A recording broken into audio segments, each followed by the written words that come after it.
Welcome to AI, Government and the Future, a podcast by Corner Alliance. We explore the intersection of artificial intelligence, government and the future. We work with government to create results.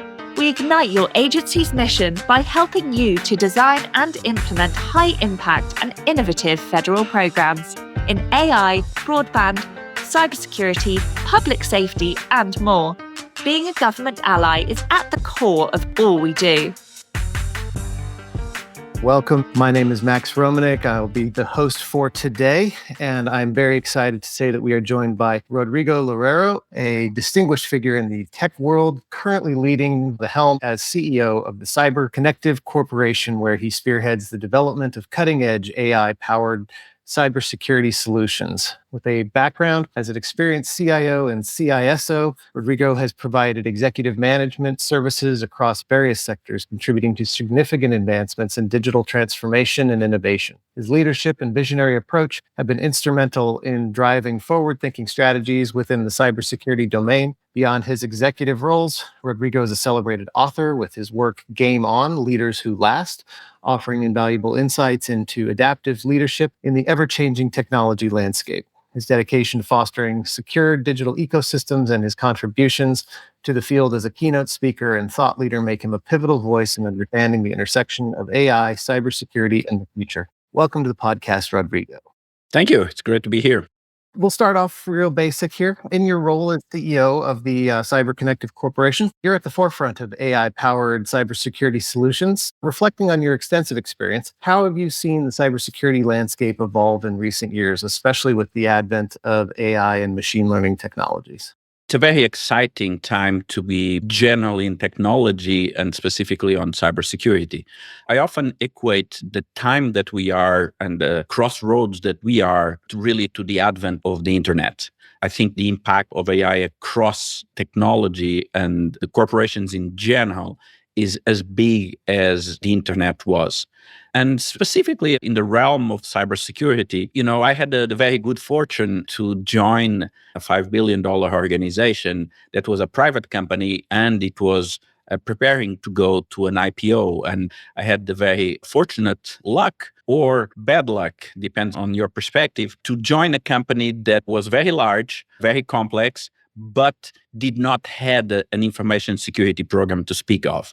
And I was put into a place, hey, you don't need to tell us that we don't have a security program. We know that. That's why you're here. And I built not just the complete information security program, but also the information security team. So I faced what every CISO and CIO faces when talking about security, which is the lack of skills, the lack of analysts, the lack of cybersecurity engineers.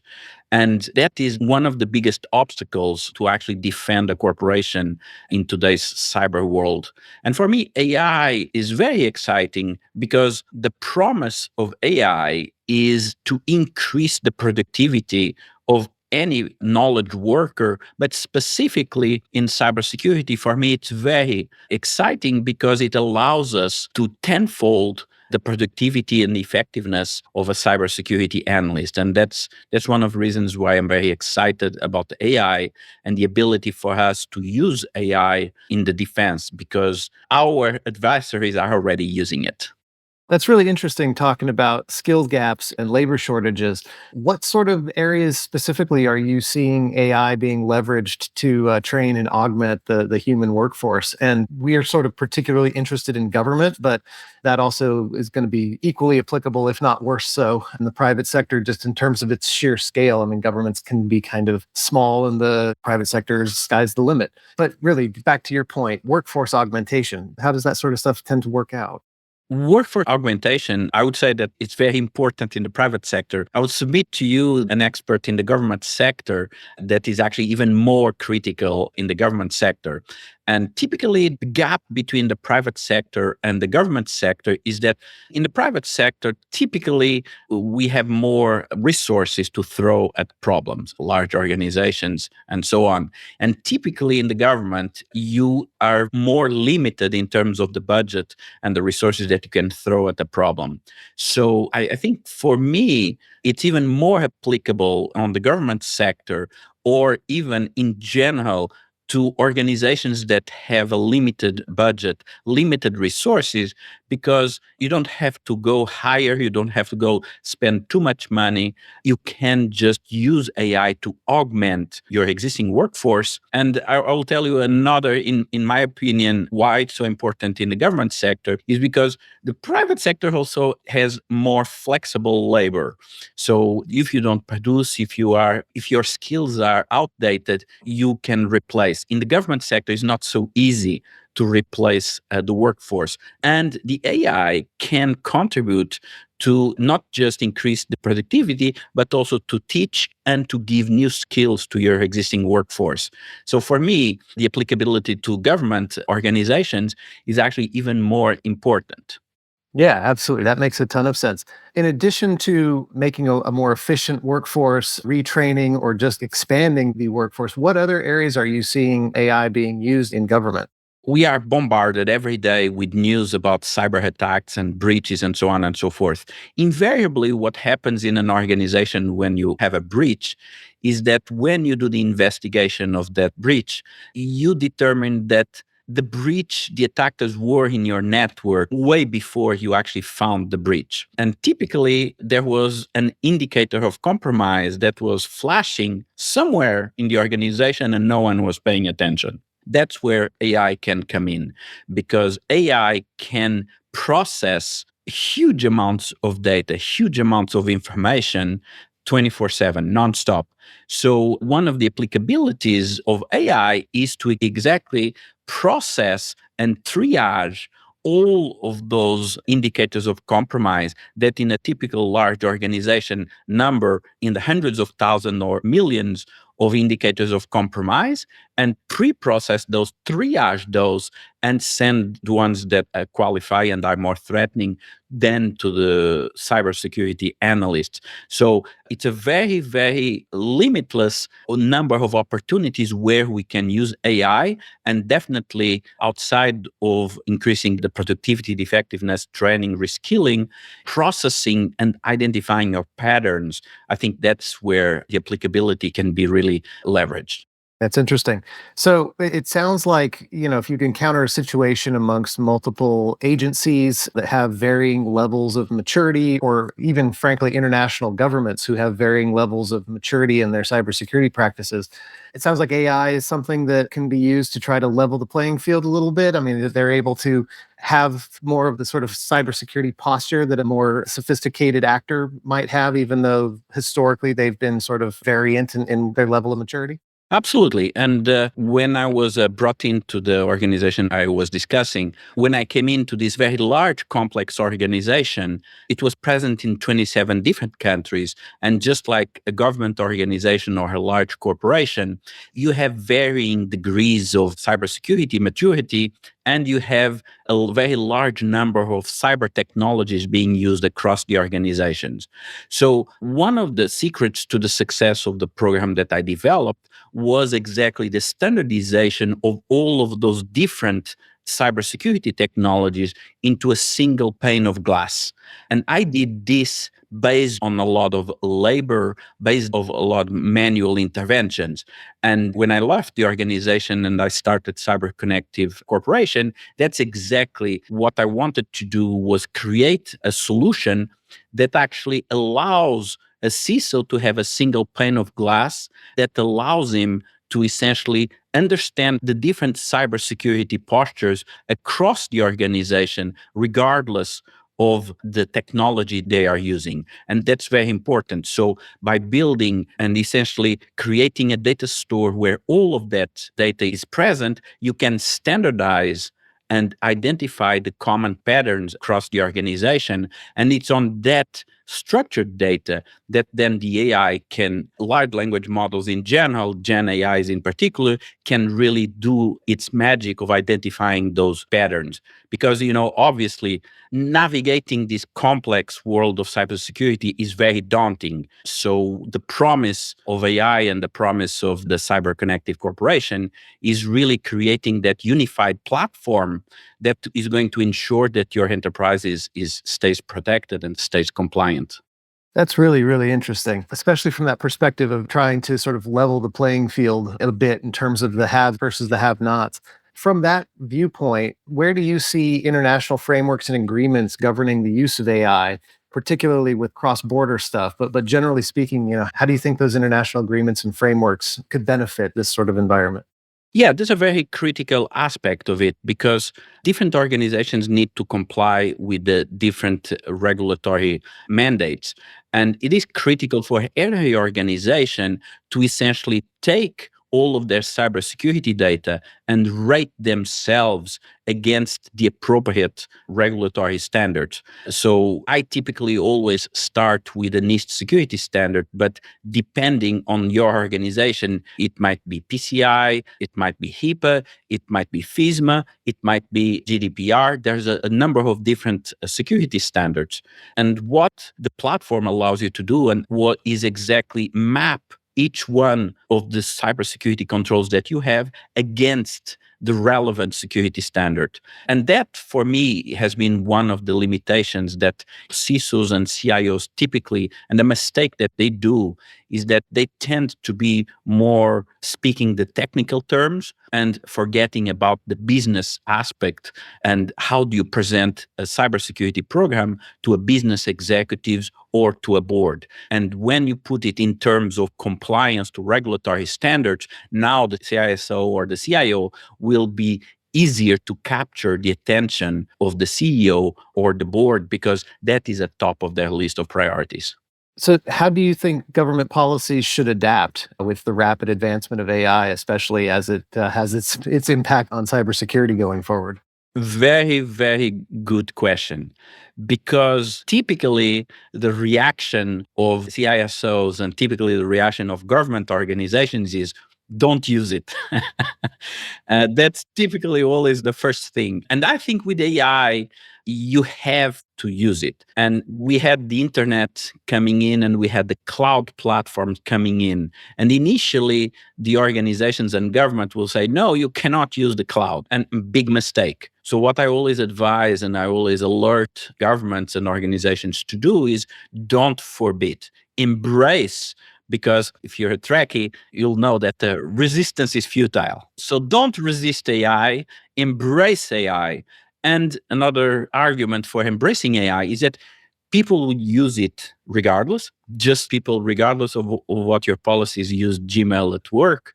Embrace it, regulate it, and make sure that your employees are using paid accounts versus free accounts. I barged in at 2 o'clock in our conversation and I eavesdrop on your conversation. That's exactly what they were talking about. You only realize the power of AI when you actually push your users to go from the free platforms to the paid accounts.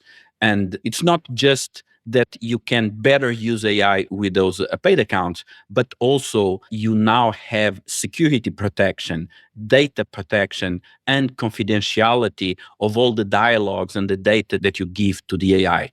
It's absolutely disastrous what's happening in a lot of organizations with employees using free AI accounts and giving the AI confidential information. So government embrace AI, create those free accounts, and you'll see that the return is tenfold in terms of the investment that you do on AI.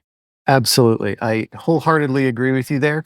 There's obviously the policy considerations and safeguards around privacy and security that are a big deal. Another common area that we hear some consternation is around ethics and the ethics of AI. Where do you land on that spectrum in terms of ethical considerations that need to be respected in the AI landscape? Ethics is obviously a big concern. Plagiarism is a big concern. Recently, we had the SOAR image processing model coming out from OpenAI, and there were a lot of concerns about the ethics of using. For me, it remains that AI is an ethical tool to use, but also we need to put pressure on the providers of AI so that they don't themselves create large language models based on proprietary information. OpenAI and the New York Times are debating in court right now over the use of intellectual property from the New York Times. But just like the entire internet struggled at the beginning, these are the struggles of the infancy. But it's very important, and you should have ethical considerations. For instance, I've worked a long time in the educational sector, and I'm very happy to see that a lot of our higher education organizations are fully embracing AI with the benefits that it can bring to the classroom and not simply looking at it as a negative. So the reason that you need to embrace it is because then you can control the security aspect of it as well as the ethical aspect of it. Do you find that there's more problems at a given phase in an AI's life cycle, data collection, data training versus use, prompt engineering, and deployment? Or is it sort of something you have to consider across the board? You have to consider it across the board. But I will classify and not dodge your question. I do think that during the training phase of large language models is very critical, very, very important, because Gen AIs right now, we're still far away from true intelligence or consciousness, depending on who you talk to, we could be a decade away or 3 decades away. But they are essentially a massive garbage in, garbage out type of platform. So if you feed the AI with garbage, they will output garbage. And there are many examples of AI projects over the years that had to be shut down because suddenly the AI was trained in bad data, in non-ethical data. AIs trained, for example, bad sites, fake news websites from the internet, conspiracy theories. And the thing is, and I always give this example, the large language model cannot distinguish between the article on the Harvard Business Review website and the comment section on that same article. So if we don't train the AI with the good materials, and if we point the AI to the comment section where any crazy conspiracy theories can be created, then the AI will be, and the large language model will be trained on those comments. So for me, across the board is always important, but for me, the critical phase is doing the training. Another example of that was visual recognition, where the AI wasn't able to recognize between different races, but could recognize a white face because it was trained just on using white people. So we need to have very good attention in terms of diversity and inclusion, and that is especially critical during the training phase. And so, have you seen any instances where bias and everything infects a model post-training phase, or is that really a training phase sort of problem that if you can control it at the training phase, it doesn't tend to invent the problems later on? There's not like an AI hallucination of racism or something like that. It has to be built in at the front end. Then we get to the second part. The first part, the training, is incredibly important. But then what you generally mentioned as the prompt engineering, some of the bad examples of hallucinations happen when you lead the AI in a certain direction and then you only show the last sentences. So, and this is the technique that is called as hacking or breaking free the AI, jailbreaking the AI, which is using the prompt engineering. So when you train the large language model, you also have to put the appropriate guardrails such that the AI won't do those types of things, or, for example, won't be teaching people how to build an atomic bomb, for example. Would you say that there's a bit of trial and error in some of these areas in terms of the training? We don't know what we don't know until we've sort of stepped in it, so to speak? This is the single most important factor of large language models. We, the technology people, we are very used to deterministic models. Meaning, for lots of decades, technology, we always said, well, the computer is always right. If you don't get what you want, it's because you're doing something wrong. And then we go and fix the code, but the code does always exactly the same thing.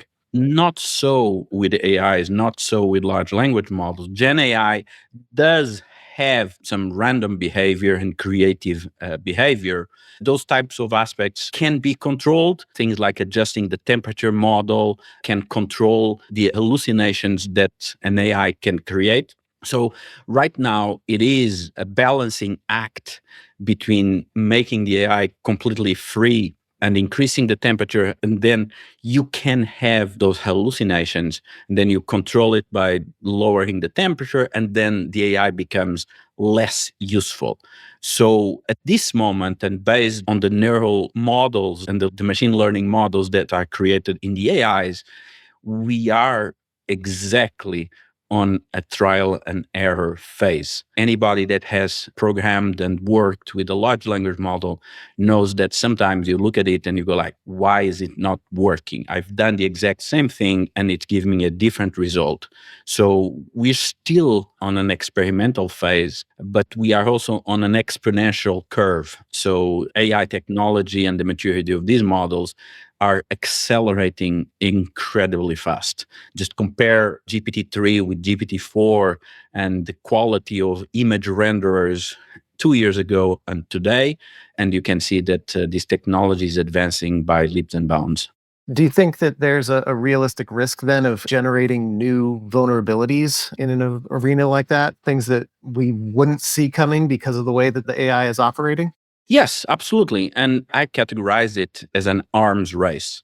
The attackers are using the AI, and the only way we have to combat it is for us ourselves to use AI. So if we don't use the AI on the defense side, we will be overrun by AI on the offensive side. So we absolutely have to, although it is risky, it's an arms race, and we can't continue not using AI in our defenses. Is there a specific area within AI development that you think that kind of poses a greater risk from a cybersecurity perspective? I don't think that there is a specific area that poses a greater risk than others, but you need to take cybersecurity into consideration all throughout the process. And we always say in terms of cybersecurity that you need to design cybersecurity from the beginning. You need to incorporate security on the design phase because it's harder and more costlier to do it in a later phase. Unfortunately, some of the things that we are observing is that cybersecurity has been an afterthought for some of the large language model vendors and for some of the organizations. So they're correcting, they're realigning and readjusting, but it's something that we have to be double careful about ensuring that we consider the cybersecurity aspect of it. Because as I said, AI is a multiplying factor on the defense, on the productivity, but also on the offense, on the attacker side. I imagine legacy systems that you see with a lot of government agencies and large businesses, I'm sure that they're particularly susceptible to stuff like this, given that these weren't considerations when those systems were built and developed. And now they're still part of some mission critical business aspect, but they have to be considered in the threat fabric. Is AI helpful or harmful with those sort of legacy systems trying to integrate your security posture? I don't like to qualify something like AI as beneficial or harmful. For me, AI is a tool, AI is a technology. So, like most things, and I'll use the cliche, can be used for good and or for evil. And what we need to realize is that it will be used for evil. I can guarantee you that because there's profit to be made, there's competitive advantages to be made.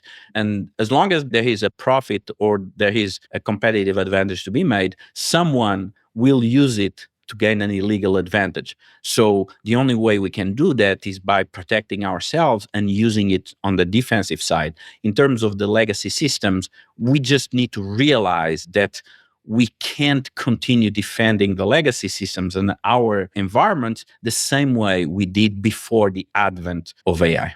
So I have clients in my portfolio that are particularly interested in like real-time identification and neutralization of cybersecurity threats. Can you discuss any sort of breakthroughs or innovations that your team has seen in this area that might be of particular importance to a governmental agency?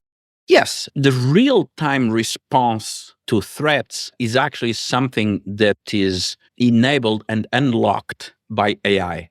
Because, we go back to the beginning of our conversation. We humans, we like to sleep, we like to take time off, We like to doom scroll on our iPhones, but the AI doesn't do that.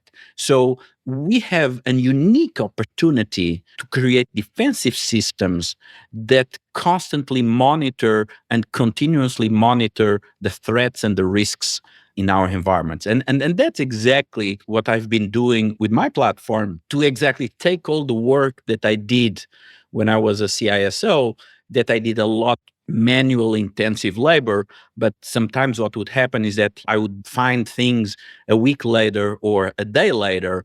But when I apply that to real-time interfaces, real-time feeding of the data to a large language model, we can get an immediate qualified alert for a certain incident. Because the problem is always the cry wolf problem, right? Yeah, that machine always launches that alert on Fridays. It's nothing until it's something. So AIs can help us in doing that. And that's exactly where we are devoting a lot of our time, is really making sure that we can have real-time alert systems. And we've had real-time alert systems for a long time now, but now we can have intelligent real-time alert systems, so that when we receive the data, when we receive the incident, we can immediately qualify this is a serious event that somebody needs to pay attention to. And this is just the first phase, because the other phase is to have not just the intelligence detection of the threats, but also the intelligence reaction and mitigation of the threat. And this is why this field is so incredibly important, because the holy grail here is the true cybersecurity autonomous system. And that's the direction that we are heading to. Is that something that you see as having a large amount of like government sponsored research, or is it really like a public-private partnership kind of model that you would think would help drive the progress towards that forward? I think that government has a role to play. I may differ for some of my colleagues in this space who would like to see everything done just by private enterprises. I do think that there is a role for government to play in terms of funding organizations, funding research. The internet came out of a government program. So many brilliant technologies came out of the government funding. So I do think that government has a role to play. It can't be the government alone and just by itself, and it won't be, because one of the things that is propelling AI right now is obviously the potential for incredible economical benefits, stock prices, Nvidia stock prices. Anybody that has looked at the stock market said, why didn't I buy Nvidia 2 years ago? So there are incredible economical opportunities to be made in the field of AI, and definitely the private sector is attentive to that. But so that we don't sacrifice everything in the altar of economical benefits and financial benefits, I do think that there is a role to be played by the government to funding ethical research and to make sure that disadvantaged groups, and that we ensure that there is diversity and inclusion in the research that is being made, because diversity and inclusion is not a priority for the private sector. Right. That does make a fair bit of sense. With the dual use sort of nature of AI, how do cybersecurity professionals stay ahead of AI enhanced cyber threats without stifling innovation or privacy? It seems like a very, very tricky balancing act. And then when you include government and private sector interface as well, every opportunity for enhancement also creates an opportunity to punch another hole in that fabric. It's a dilemma and a problem as old as technology. And I think that all organizations are very conscious that, and this is part of my speech to boards, right? Investment in technology, investment on AI, it's not one and done. It requires continuous investment, continuous nurturing of those technologies, because one aspect of the technology change is that the rate of change of technology is also accelerating. So if you had to be on top of the technology change before, with AI, you have to be even more on top of those change, because the rate of change, the rate of innovation in technology, in Gen AI technologies, is superior to any other technology. And a classical example is the number of days that took OpenAI to reach 100 million subscriber, which was measured in months versus years for Facebook, for example. So, and we can see every month, every quarter, we see changes and all of these AI tools improving. So it cannot be underestimated the need to keep on top of adopting technologies. And that is a threat in the government, because typically the government is always slow to adopt and slow to innovate. And the challenge that it brings is that government organizations cannot use the same old slow rate of adoption of technologies. That seems to be particularly critical given the pace that you just nicely laid out around that area. I admire your passion for leadership and education from your book. And so I'm curious, just putting that all together, do you see a role for AI in cybersecurity education and awareness for those programs? Because we've got to do something to change the script on how, especially government, has been operating. If we're going to make them faster to respond, we have to make them faster to respond. It's not going to come just internally. Do you think AI can help kick them in the butt, so to speak? I think so, because AI makes it so obvious, even to government and government officials, the rate of change. It is exciting. I will say that the biggest ability of AI and the AI models is to be used, appreciated, and taken advantage of. It lowered the technology threshold upon you can use an AI tool. And I think that is the exciting part, is that you don't even need to know how to speak English, because the AI will speak whatever language you are. But you don't need technical skill. You just need to be able to converse and to talk. And all of us humans know how to converse and to talk. If you can do that, you can work with AI. And that, for me, from an educational perspective, that's the amazing thing about AI, is that everybody can use it and everybody can get excited about, which has not always been the case, where technology sometimes is too dense, too technical, and then non-technical people don't get excited about it. I have yet to meet a person that is not excited about the AI once they use it. That's really great. I agree with you. It's a much more accessible technology than some of the things that we've seen in the past, especially like in a cybersecurity posture where at least the general public views that as highly technical, highly complex. And so to provide an access to that, I think is a really, really sort of nice, innovative way to approach it.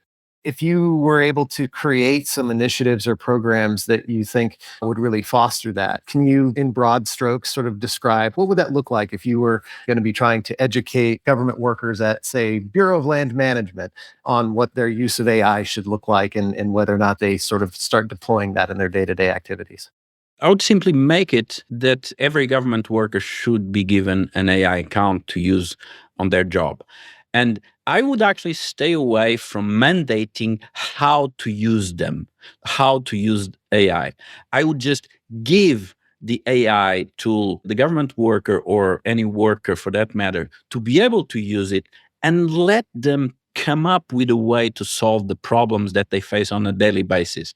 Sometimes a big problem is that we people in technology are not doing the work. So sometimes we don't even know the challenge that the worker is actually facing. And the beauty of AI is that we can give them the tool, and they can, just by talking to the AI, figure out how to solve the problems. We technologists, we don't need to tell them how to solve the problem. They can figure it out themselves. So if I could snap my fingers, I would just give access to all employees to an AI tool and allow them to explore by themselves the wonderful world that Gen AI is. Yeah, there is something very attractive to that notion of we've put it inside the walled garden and your directive is go play. I think that there'd be a lot of people that would find that to be a very easy policy directive to comply with. Unleash the inner child of every employee. One final question for you here before we wrap up. In general, with the horizon with tech being what it is, the fast pace of all of these things, what do you envision as the ultimate future of AI in cybersecurity within government sectors? Where do you think we're going to be 10 years from now? What are we staring down the pike of? I'm very bullish about AI. I think we may be at the precipice of, what's called the singularity, which is the melding of a human and machine. We may be closer to that than we anticipate. I think that I'm optimistic, very optimistic about where we are and the benefit that AI is going to bring to our society. We just need to accept the challenge and give access to AI to all levels of the population and all levels of the enterprise. But it can really unlock that ability for us to free ourselves from some of the most menial tasks and really unleash the creativity of the human being. So I'm very bullish and very excited about, I don't know if it will come in 10 years or 15, but I think we're very, very close to that day.